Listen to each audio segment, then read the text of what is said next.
Hello, আমি অর্পিতা। আর আজকে চলে গেছিলাম আমাদের গ্রামের জগদ্ধাত্রী মেলাতে। সকলকেই জানাই শুভ জগদ্ধাত্রী পুজো। আর আমাদের মায়ের মুখটা কি অপূর্বই লাগছে, তাই না? আর এখন তো পুজো যেন লেগেই আছে, দুর্গা পুজো, লক্ষ্মী পুজো, কালী পুজো, আর এখন জগদ্ধাত্রী পুজো। আর জগদ্ধাত্রী পুজোতে আমাদের গ্রামে খুব সুন্দর মেলা বসে। আর মেলা মানেই খাওয়া দাওয়া। গিয়ে দেখি ভেলপুরি, আহা, মানে সকাল থেকে আমি ভাবছিলাম যে আমাদের গ্রামে যে কেন ভেলপুরি আসে না, গিয়ে দেখি সত্যি এসছে। কি যে খুশি হয়েছি, গিয়ে আগে বললাম আমাকে 1 প্লেট দাও বানিয়ে। আর তোমরা কারা কারা ভেলপুরি খেতে ভালোবাসো গো, কমেন্টে কিন্তু জানিও। আমার না ভীষণ ভাল লাগে, অনেকে পছন্দ করে না, ময়দা ময়দা টাইপের লাগে, কিন্তু আমার কি যে ভাল লাগে, মানে কি বলবো।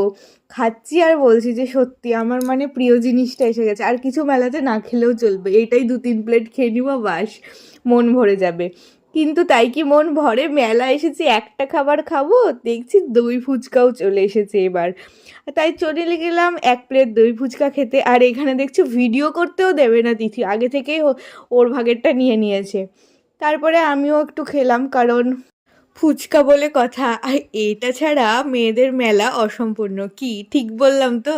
দই ফুচকাটা অসাধারণ ছিল, তার সাথে জেলি ফুচকা, চকলেট ফুচকা, চাটনি ফুচকা, অনেক কিছুই ছিল। তো এটাই নিয়েছিলাম। তারপরে চলে গেছিলাম কিছু কেনাকাটি করতে। মেলা যাব কিছু কিনবো না তা কিন্তু হয় না। আর এইখানকার এই যে সুন্দর সুন্দর হ্যান্ডিগুলো, আর এই যে এইগুলো আমার এত ভালো লাগছিলো, আমি ওকে বলছি কিনে দাও না, কি সুন্দর লবণ রাখা হবে, চিনি রাখা হবে। আর কাপটা দেখো কি সুন্দর কিউট ছিল। তারপরে কয়েকটা জিনিসপত্র দেখলাম। আর এইবার আমাদের মেলাতে এসেছে এই ড্রাগন ট্রেনটা, মানে এই বছর আমাদের গ্রামে অনেক কিছুই নতুন নতুন এসেছে, দেখে তো ভালোই লাগছে। মানে এবছর আমাদের মেলাটা জমে যাবে। তাই তোমাদের সকলকে আমাদের মেলাতে আমন্ত্রণ জানাই। এটা ছিল ষষ্ঠীর দিন, যেদিন মেলার উদ্বোধন ছিল, অনুষ্ঠান ছিল।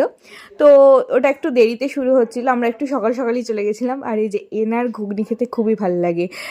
এনার দোকানটা ছোট্ট, এক কোনায় বসে, দেখতে পাওয়া যাবে না, কিন্তু একটু খুঁজলেই পাওয়া যাবে।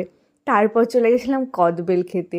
এখানে কদবেল মাখা, কামরাঙা মাখা, তারপরে ওই যে পেয়ারা মাখা, সব কিছুই হচ্ছিল।